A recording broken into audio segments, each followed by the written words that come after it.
to your point before about dealing with the dickheads in your life, man, I think there are a lot of people right now listening to this that are surrounded by the biggest assholes that they will ever meet, particularly if you're young. Like there's just man, I've cut off so many people in my life over the last 6 years and I'm so much better for it. Yeah. Oh, same. I remember when I was struggling, man, probably 3 weeks into my diagnosis, I was talking to a girlfriend at the time. It's like, oh, you need to know that not everything's about you. Like, we all have our own shit going on. And I'm like, fuck you. Yeah. The shit you have going on is you can't be fucked going to work at Macca's. Like, at least just listen. And I haven't spoken to the fuck person since. Cutting some people out of your life, it'll make your world a lot better. And don't think you can't do it. You can fucking do it. You can do it to anyone. Man, I've done it over little things. Someone says something one day and you just realize, okay, this is who this person is. And they might have been a friend for 10 years. And all right, see ya. Because you're not, when I started doing stand-up, people were like, oh, what are you doing that for? It's such a waste of time. Just get a fucking job. Nah, see ya. Fuck off. Yeah. And you'd get it a lot more than me, the tall poppy syndrome bullshit. Yeah. And it's like, particularly with me, I'm like, fuck off. People know me a little bit because I went through cancer and chemo I did chemo for 13 months and I was all fucked up. And, I have a few people follow me for some shit and, a little bit of very minor success here and there that's never earned a cent off. It's just free shit. And you've got tall poppy syndrome about me, fine. You can have what I've got and you can take my fucking tumor. Fuck off. I bet. You couldn't be fucked doing something. I just think, how fucking selfish is that? Yeah. You'd rather have my tumor and 20,000 followers than just be yourself and perfectly fucking healthy and live to 85.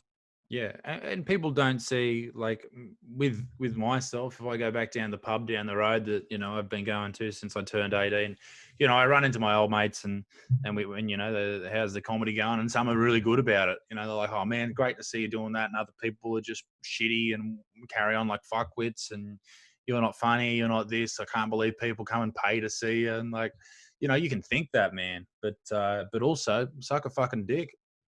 Yeah. That's that's my thoughts towards them. Yeah. Fucking oath.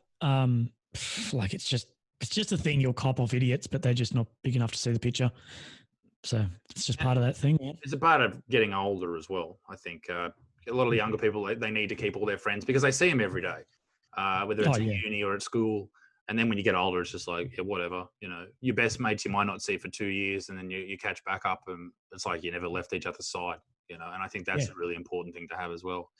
Your best mates, man, the one that, the one who's just there, you could be not talk for 2 years and you catch up and, fucking talking shit and calling each other dickheads and everything under the start. And that's just that. And they don't give a shit they wouldn't give a shit if you were some fucking shit stand-up who wasn't funny and had no success, and they also wouldn't give a shit if you were the most successful stand-up comedian and had millions of dollars and drove a They don't give a fuck of the in-between.